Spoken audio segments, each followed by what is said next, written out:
Shalom, shalom, shalom, shalom, shalom.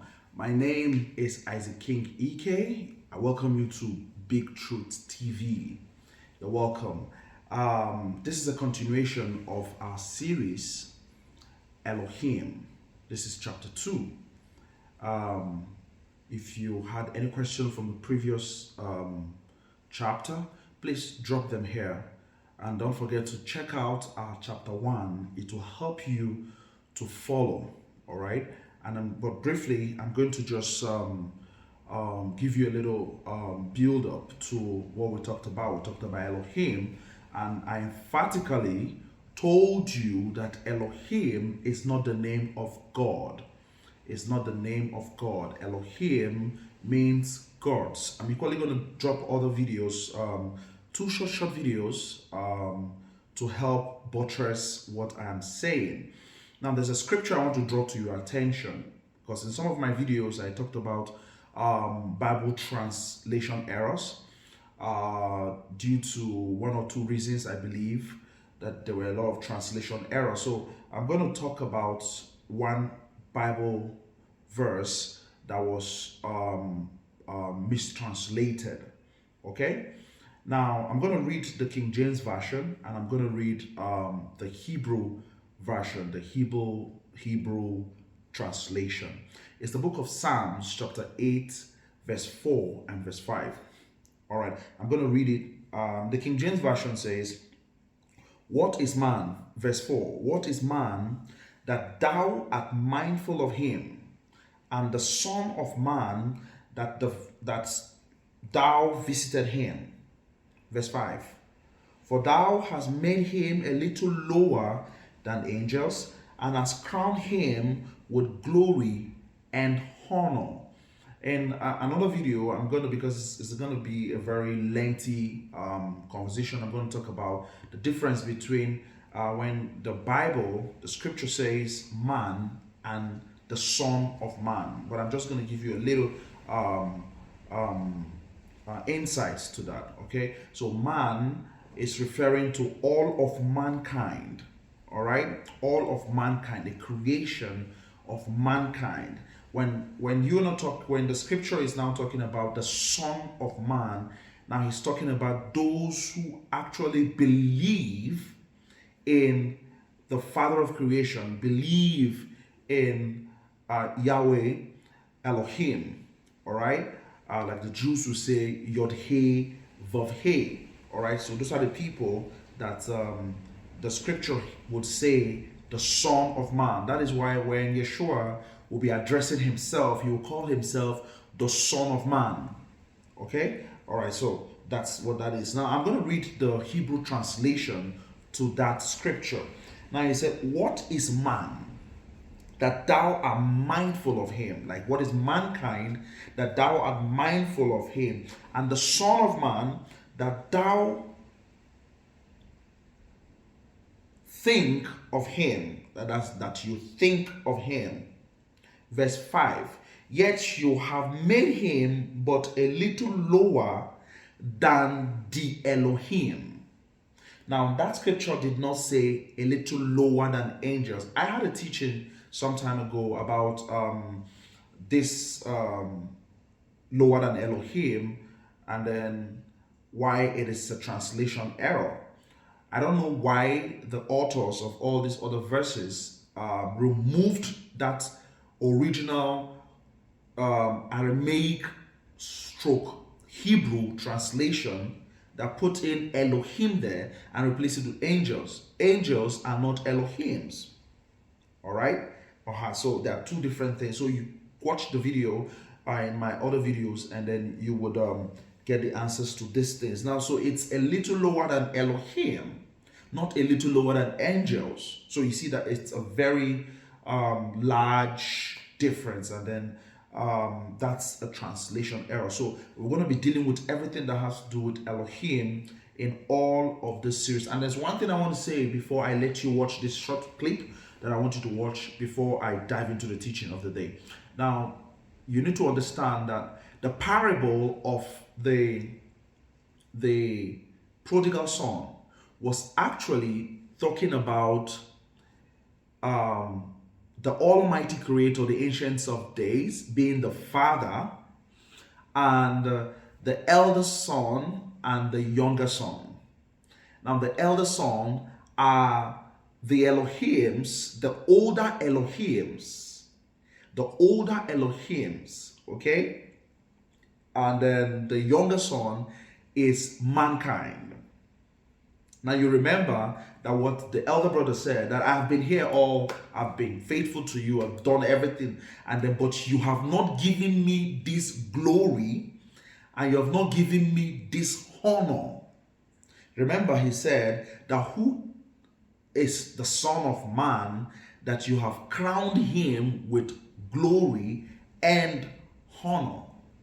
All right, so that parable is actually talking about the older Elohims and us, mankind, the younger Elohim. So I will let you watch this video, short videos, and then when I come back, I would dive into the teaching of today. I love you. Shalom. See you soon.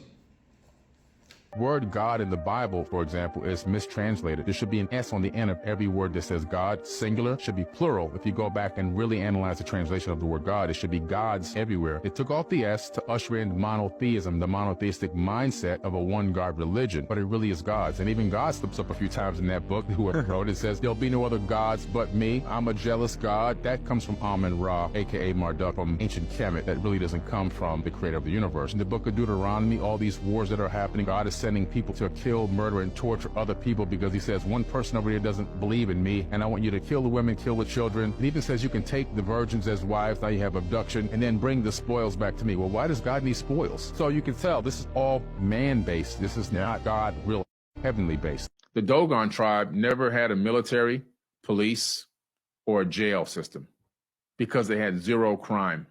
They would have disagreements, and then an elder would negotiate the terms of an agreement between the two sides, and that was the end of it. And here we got militaries, we got an Air Force, we got an Army, we got Marines, we got submarines and ballistic missiles, intercontinental ballistic missiles, and nuclear warheads, and we got jails and prisons and all that, and we calling ourselves civilized.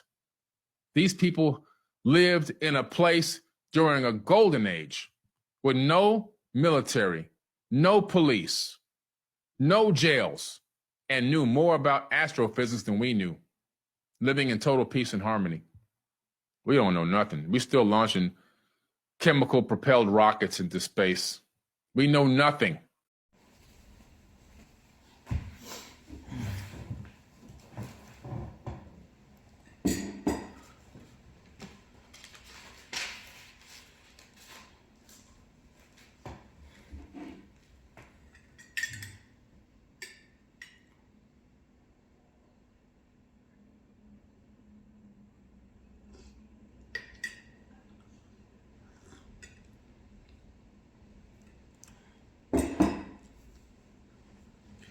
You're welcome back.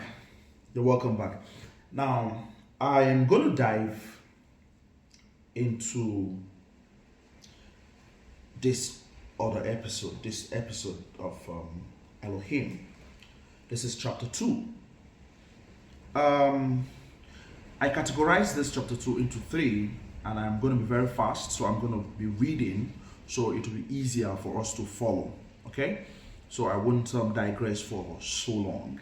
All right, and if you've watched this far, I really appreciate you for staying this long.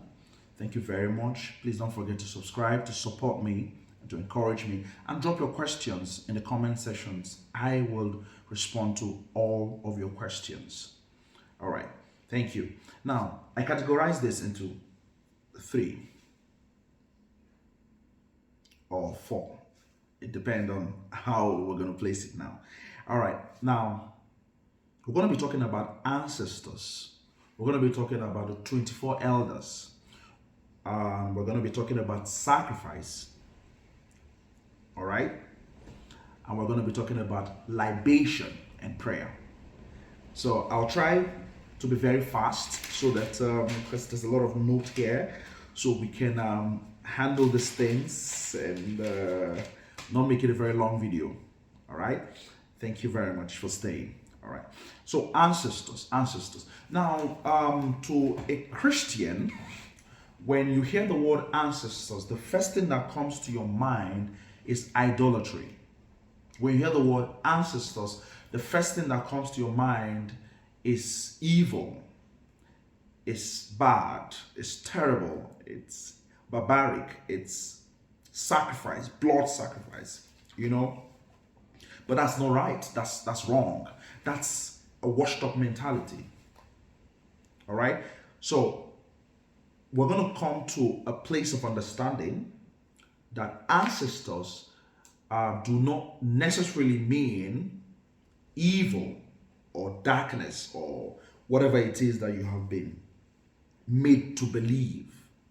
So I'm going to throw a little light to that, and then I pray that the Ruach HaKodesh will help us flow throughout this teaching. All right, ancestors.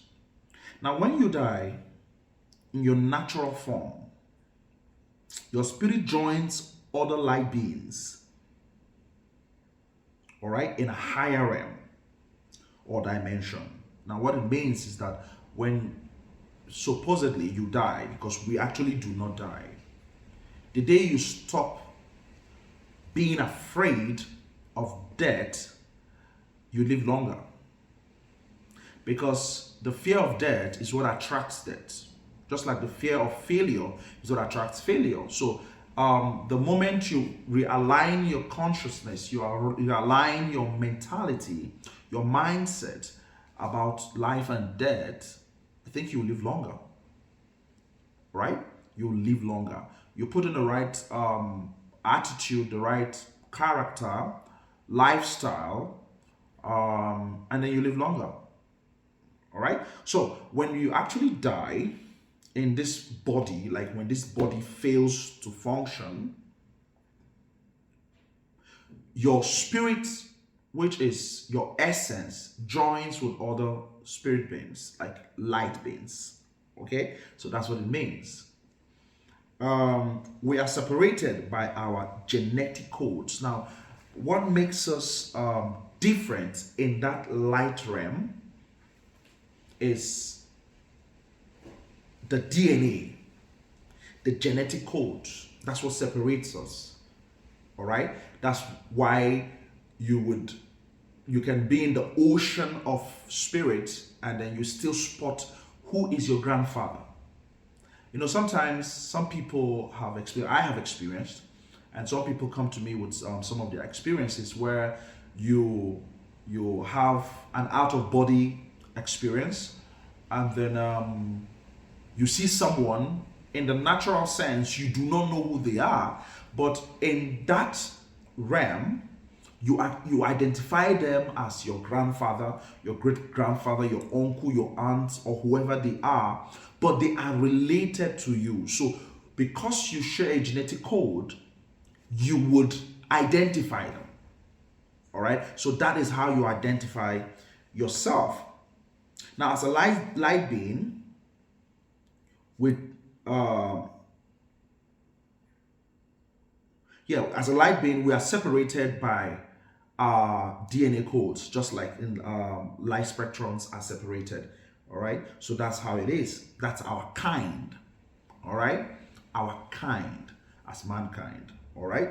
Now, all our ancestors had too many spiritual connections to nature and to the divine.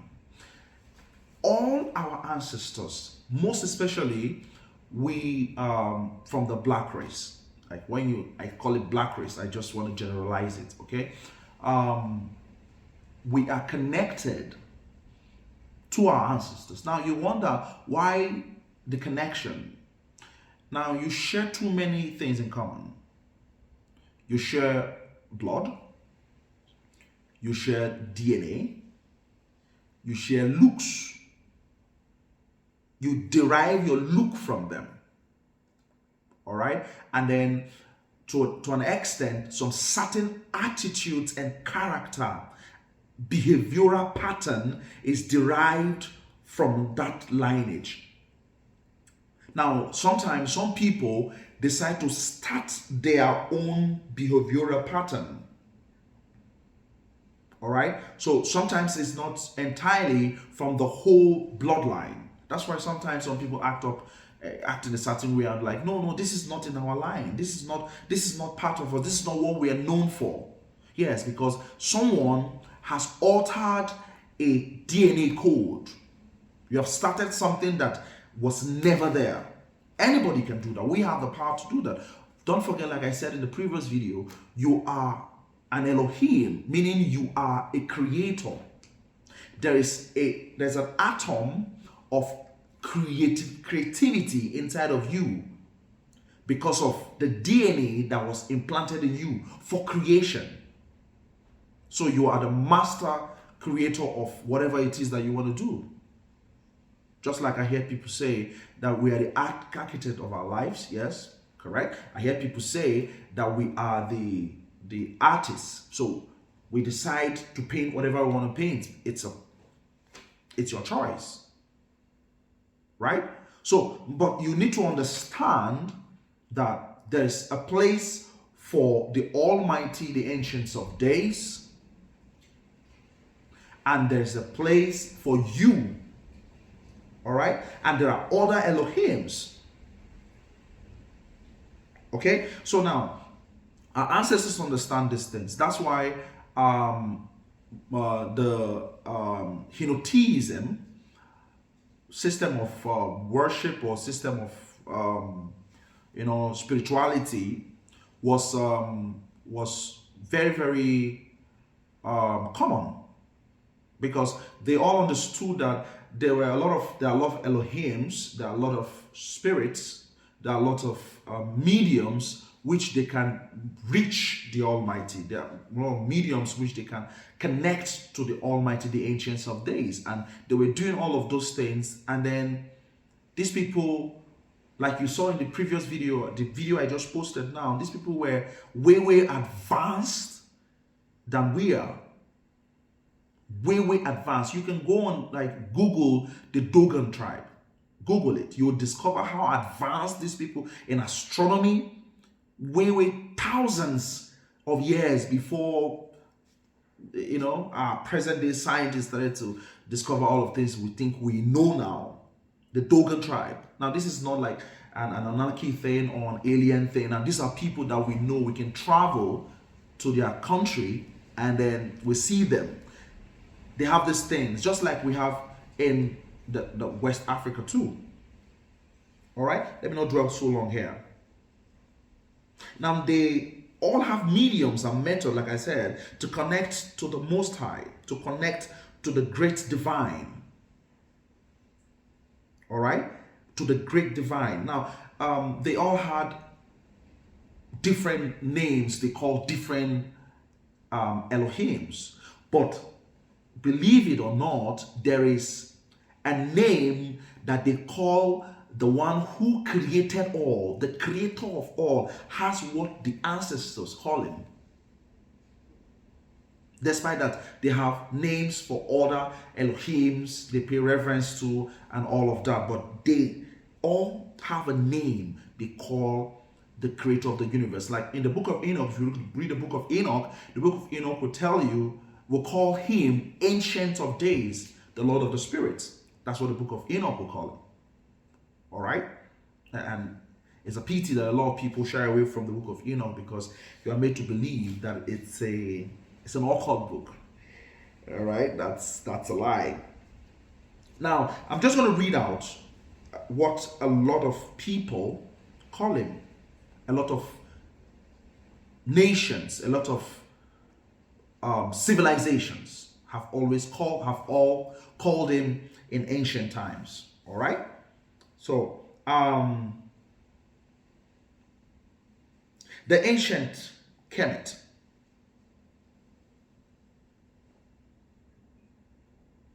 Let me start from where we can relate from. Like my own people call him Chukwu Kikabiama. That is the Igbo tribe from the eastern part of Nigeria, Africa.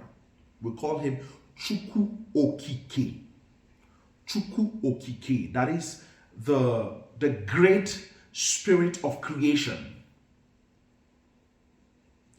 The great spirit of creation.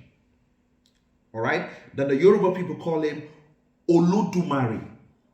That's what the Yoruba tribe call him, Olodumare. That's the great spirit. Like everything, all the names I'm going to be calling here are names that they attribute to him as the creator of the great spirit, the creator of all, the creator of this universe and all universes. And the Yoruba people call Olodumare. And the Benin call him Osamobwa. And the Hausa call him Ubangiji. And the Kemet, which is today Egypt, ancient Kemet, call him the Netza. And the Jews call him Yod-He Vav-He, translated as the breath we breathe, the unseen. Now you understand that he's not called God.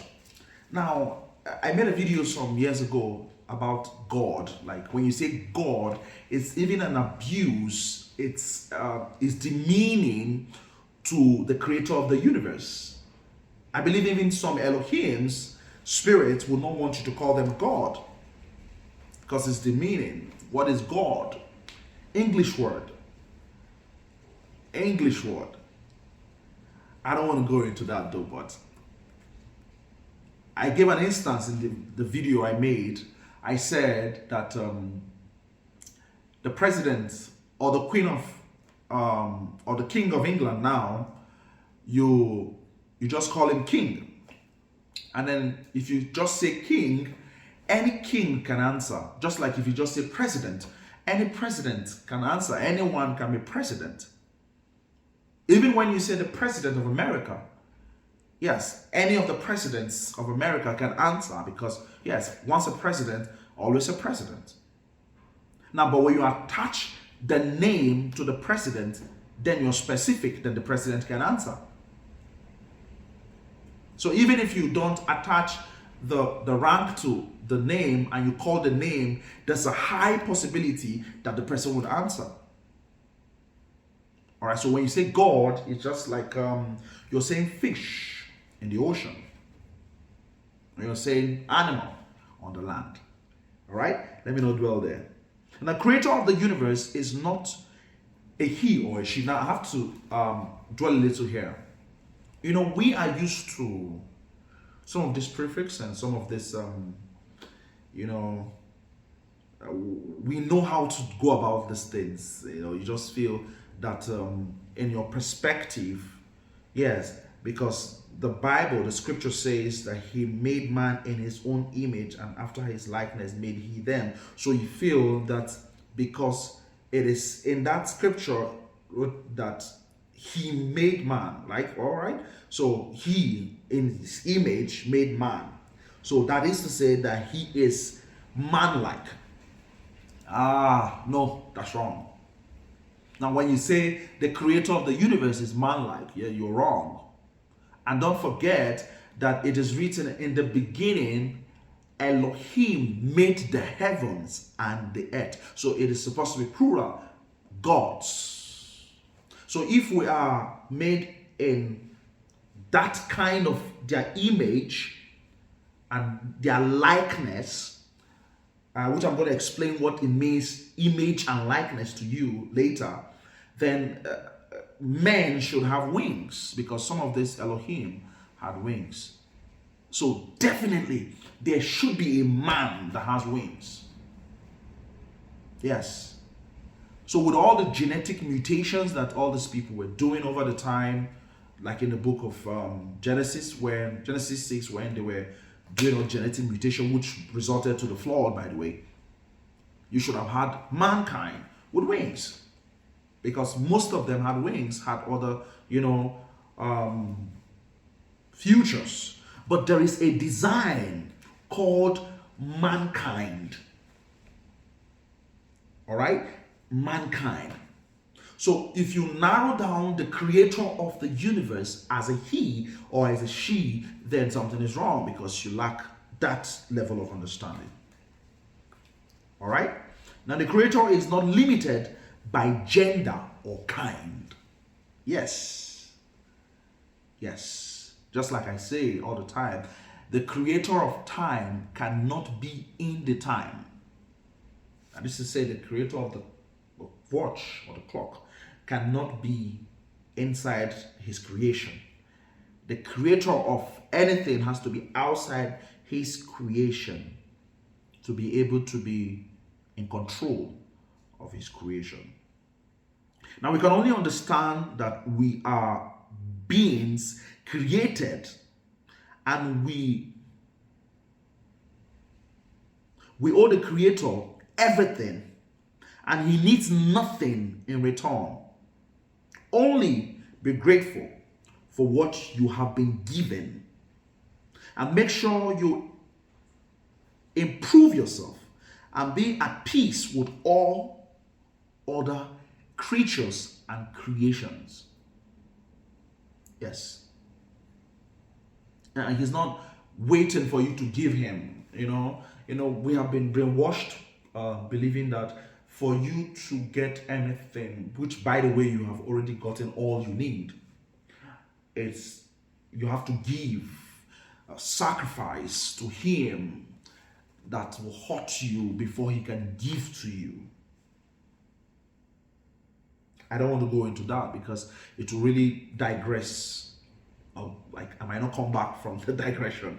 But what I want you to understand that is the creator of the universe is not a tax master. And he's not a man.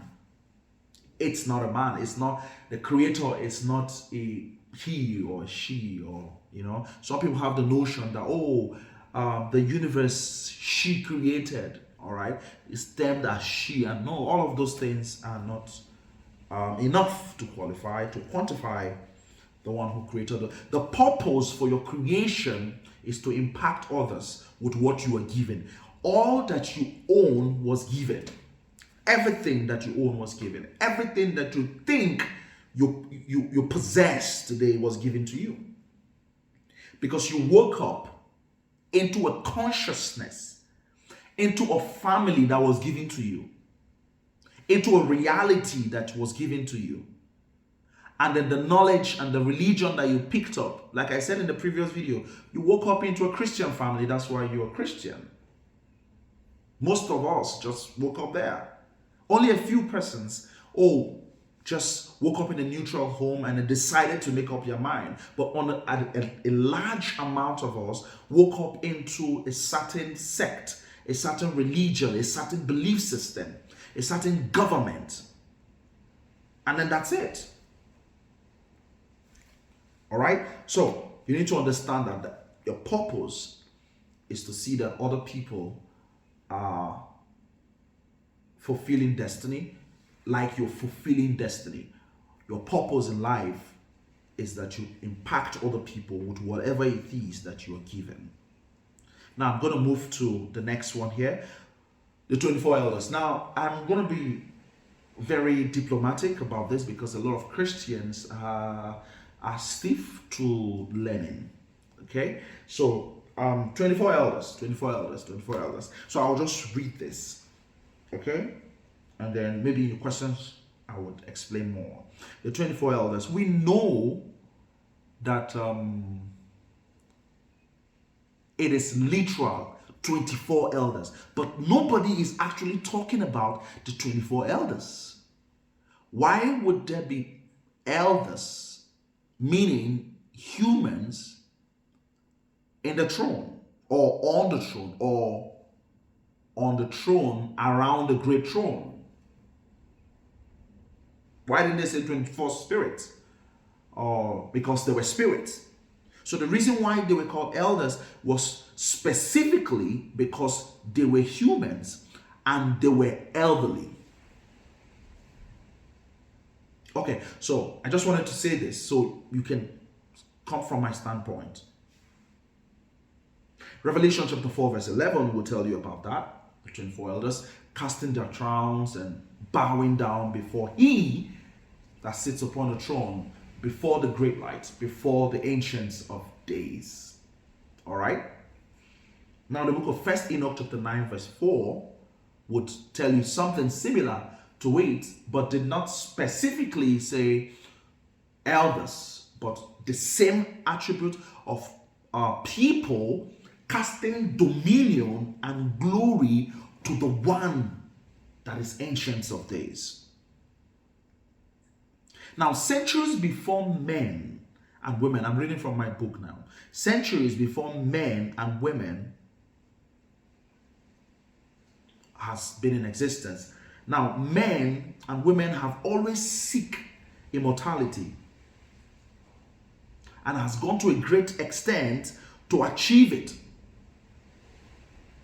With the invention of the philosopher's stone, the flowers of life, etc., they have always wanted immortality. Now, after the fall, after the Tower of Babel, all right, after Yahweh destroyed the Tower of Babel and then scattered the tongue and everything, and then reduced the number of years for mankind.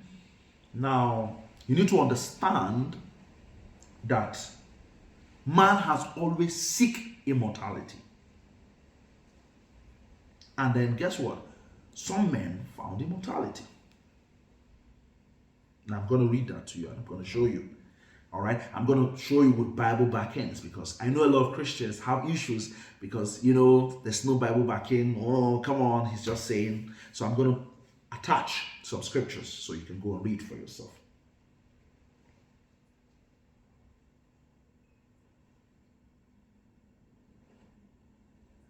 Now, in the canonical Bible, it is written elders, meaning men who have attained immortality.